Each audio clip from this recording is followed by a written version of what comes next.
Vamos agora à entrevista do dia, gravada com Maria Lídia Flandoli. Falta pouco para a posse da presidente Dilma e início do segundo mandato. Para falar das perspectivas no cenário político do novo governo Dilma, recebemos o cientista político Rogério Schmidt, coordenador do núcleo da Fundação Espaço Democrático e diretor da consultoria Eyes on Future. Obrigada por estar conosco. Bom, todo início de governo, né? O olhar é exatamente para as perspectivas, o que esperar e também uma porta para mudanças, para abertura de novas oportunidades. Considerando a disputa acirrada, a vitória apertada, as pressões que a presidente Dilma, depois de reeleita, vem sofrendo, tanto de aliados como da oposição, e o cenário da economia, Dilma tem condições favoráveis para ousar politicamente?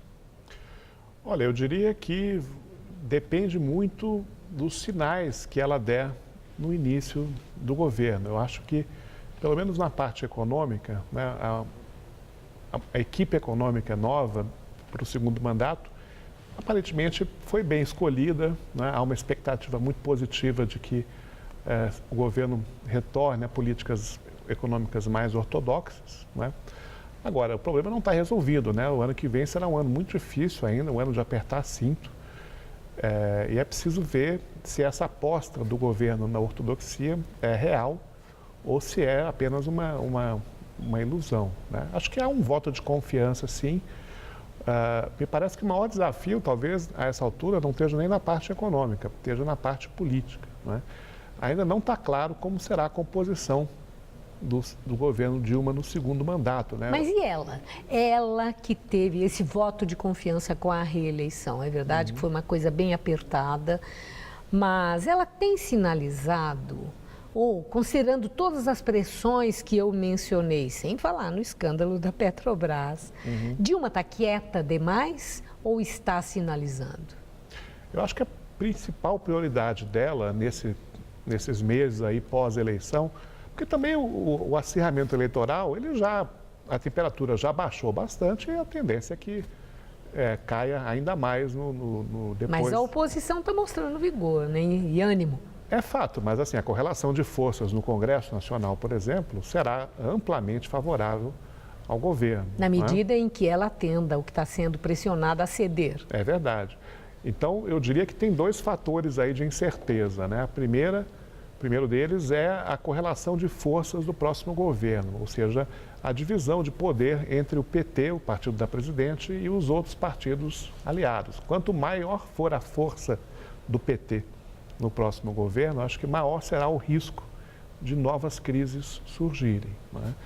Quanto mais poder a presidente souber distribuir para os seus aliados, né, acho que maior será a tendência de acomodação. E ela tem cacife político pessoal para exibir esse poder que o senhor está mencionando aí, como Lula sempre mostrou que tinha?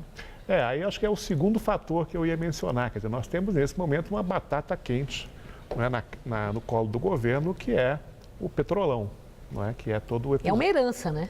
Exato, é algo que já vem aí se arrastando, mas parece que chegou a hora de resolver de alguma maneira, não é? Se a presidente souber conduzir bem,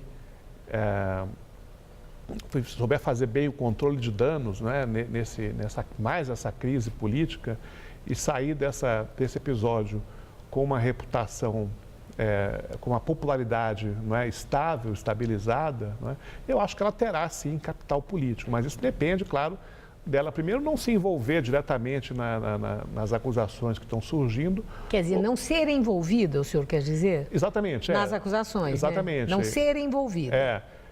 Ou até mesmo saber se livrar de aliados que, porventura, sejam envolvidos nas Mas o que, investigações. nesse caso? Então, a presidente herda uma situação que é de escândalos de dimensão incomensurável, porque nem sabemos ainda até onde isso vai parar, né?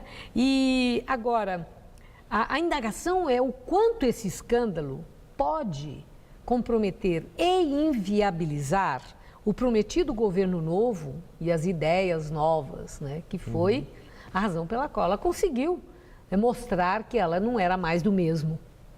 Não, é verdade. Quer dizer, a gente precisa lembrar que esse é um tema que a Petrobras é uma empresa que goza na opinião pública de um prestígio muito grande. Não é? Gozava, né? Está maltratada. Está né? abalado, mas, assim, mas não há, por exemplo, no eleitorado uma demanda por privatização da empresa. A Petrobras é considerada, né, a joia da coroa do setor público brasileiro, né? Então, uma crise que o governo da qual não consiga se livrar pode afetar, sim, a popularidade da presidente e, com isso, comprometer toda a sua agenda de promessas que foram feitas durante a campanha. Agora, tem uma outra coisa. Se a presidente Dilma deixa bem claro para o país que ela não tem nada a ver com essas denúncias que estão aí em evidência, que ela está fora disso tudo, que isso aconteceu antes do governo dela, é uma coisa que já vinha vindo. Com isso, ela pode estar comprometendo o presidente Lula? Veja, esse, por um lado, seria o melhor cenário. Para quem? Para a presidente Dilma. Para ela. Ela conseguir. Sim, mas e deixa isso, a bomba cair no colo de Lula? Aí exatamente. Essa digamos, o fio da navalha sobre o qual ela tem que se equilibrar, não é? A gente não sabe ainda, não é, as responsabilidades últimas por tudo isso que aconteceu, o que vinha acontecendo na Petrobras. E pode ser que ao longo do caminho das investigações algumas cabeças tenham que ser sacrificadas, né? Quer dizer, o preço, por exemplo, para o presidente Dilma conseguir fazer um bom governo pode ser, né, nesse cenário, o melhor cenário para ela, né? Mas pode ser, o preço a pagar pode ser a inviabilização de um novo mandato do PT em 2018 com o possível retorno do Lula, né? Caso ele seja envolvido nas investigações. Bom, e a oposição? A oposição, ela saiu daquela letargia em que ela vinha se comportando nos últimos tempos. Está sinalizando que acordou, que vai ser mais atuante ou apenas num rompante de perdedor? A oposição, mesmo derrotada, ela saiu dessa eleição renovada, eu diria. Quer dizer, o senador Aécio Neves é hoje um líder incontestável, numa liderança política. É incontestável? Não obstante existam Serra, Alckmin, nós tenhamos aí o Anastasia, outros nomes de peso?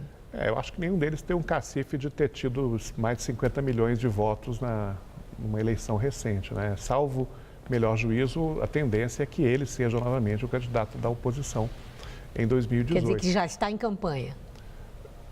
Acho que ainda não. Agora, nesse momento, nós estamos entrando num ciclo aí que vai culminar nas eleições municipais de 2016, né? Mas passada a eleição para prefeito, daqui a 2 anos, aí sim começa novamente a campanha presidencial e a oposição também terá várias lideranças de peso no Congresso, né? Especialmente no Senado, né? Então, ela mesmo tendo sido derrotada, acho que tem aí pela frente um ciclo interessante aí de possibilidade de renovação interna. Interessante na medida, né, professor, em que a oposição faça uma oposição fiscalizadora, atuante e não eleitoreira, desde já. Exatamente. Né? Que realmente seja o papel da oposição fundamental no sistema democrático. Por outro lado, acho que a oposição ainda não encontrou um discurso muito verossímil, né, para a maioria do eleitorado, né? Quer dizer, ela não pode se apresentar apenas como uma alternativa mais rígida, mais ortodoxa aos últimos governos. Quer dizer, é preciso encontrar ainda uma mensagem capaz de mobilizar a maioria dos eleitores, algo que ela não conseguiu fazer nas últimas 4 eleições. Agradeço muito seus esclarecimentos. Uma boa noite, professor. Boa noite, Obrigada. Obrigado.